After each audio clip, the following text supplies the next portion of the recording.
Well, it's such a big honor, really. You know, everything I do is definitely not for a word, or as all Ukrainians, I do not expect to be recognized or thanked for defending my country.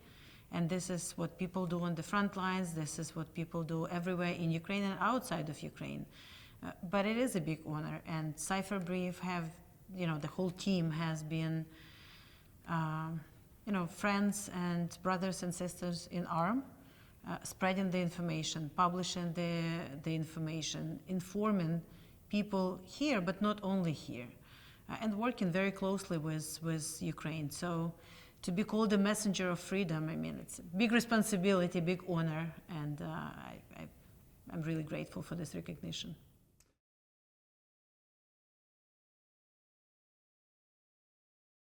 You know, US is our ally and friend and partner number one.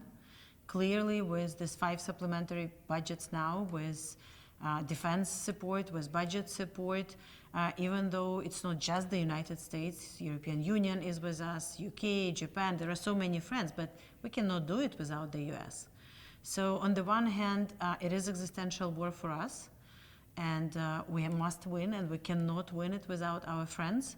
On the other hand, we have to explain to fellow Americans that it's existential war for the US, even though, thanks God, it's not on American soil, because it's not the fight for only Ukrainian independence or territorial integrity or sovereignty. Essentially, it's the fight between democracies and autocracies, and we're testing, you know, Russia by attacking us with all of their friends from North Korea, Iran, and with others who are watching this, you know, to see whether they would like to do something like this. The question we are answering in this battle is, can democracies defend themselves? I mean, we definitely know we can deliver better to our people, but can we defend ourselves against the autocratic, horrible, criminal regimes? And we have to be very clear, the world as we knew it, with international rules, with, you know, some stability and rules that were put together after the World War II, unless Russia is defeated for what they've done to Ukraine, is over. So we have to restore, we have to win in Ukraine, but we have to win it to restore the global international order, as big as it sounds.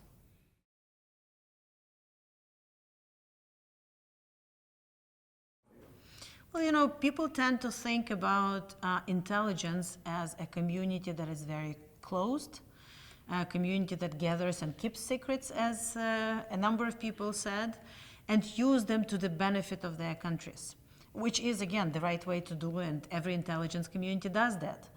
But I think during these horrible 2 wars, the intelligence community also rose to the occasion, and they realized that the threat we all are dealing is so much bigger than just our individual countries' risks or advantages. And the unprecedented sharing of information, unprecedented declassification of information has been a game changer. It was never done before. And that allows us to not just communicate on a diplomatic level, not just communicate on a political level, but also on the level of intelligence communities of countries that share the same values and principles. So I think it's a very important realization.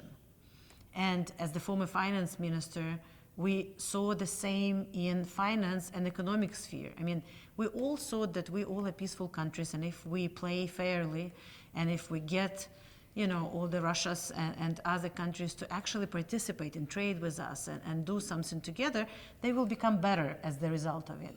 Well, unfortunately, they participate and then they use and weaponize it. The opposite of that is that intelligence community, I think, realize that actually you can be more open with countries that share the same values and goals. And I think it's a beautiful cooperation, it's a beautiful new level of cooperation. And the fact that, you know, me being, you know, diplomat and a political appointee, I'm a financier actually, being recognized by the intelligence community. I mean, it's humbling, but it also means a lot. It just shows how more trust we have with each other, that not only we are ready to cooperate when we need it, but also when we understand that together we can be more prepared to face this global threat.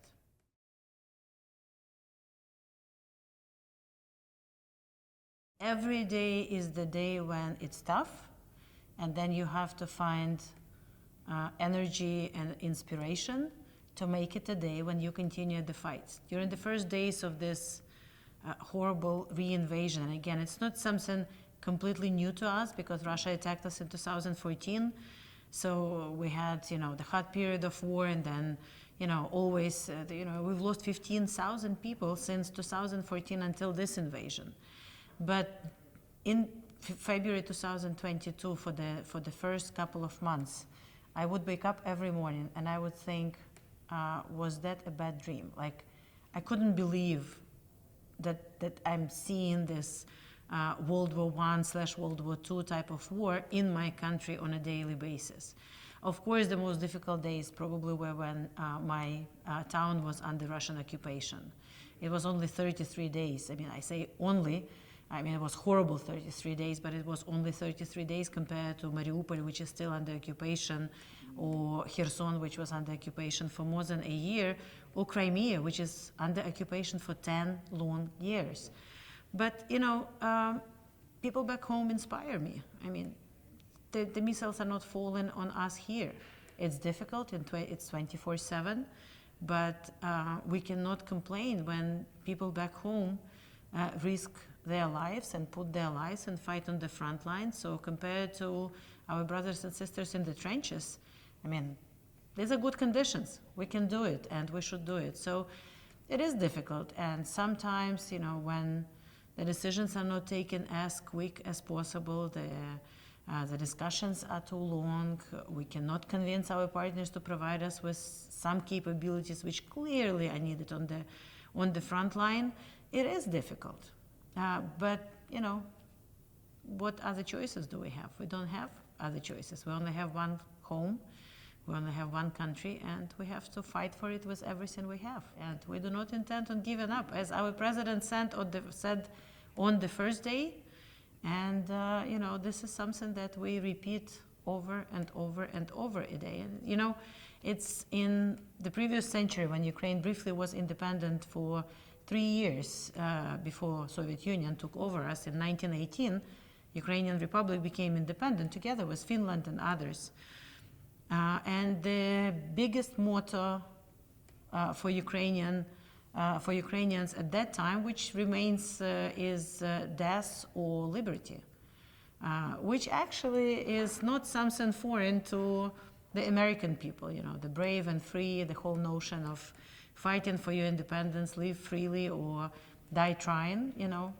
It's when you lived free, and for Ukrainians, freedom is probably the best characterization of what is, like, it's our religion. Yeah. When you live free, you will never want to live under occupation.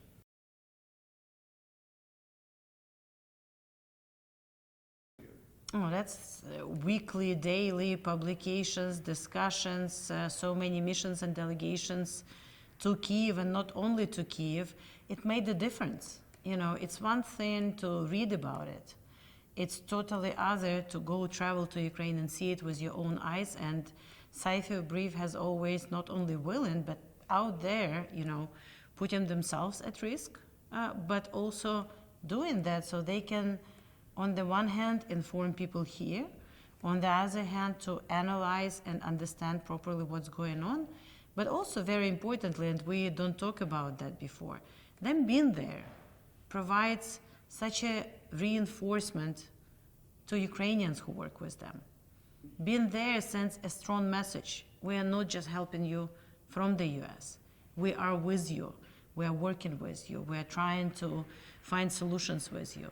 So it has been a really good partnership, and really appreciate it, read it all the time, really enjoy all the discussions, everything that is public, and even more so the very interesting, close discussions which enrich both sides. And this is what it is about, sharing and learning and being ready for what is next.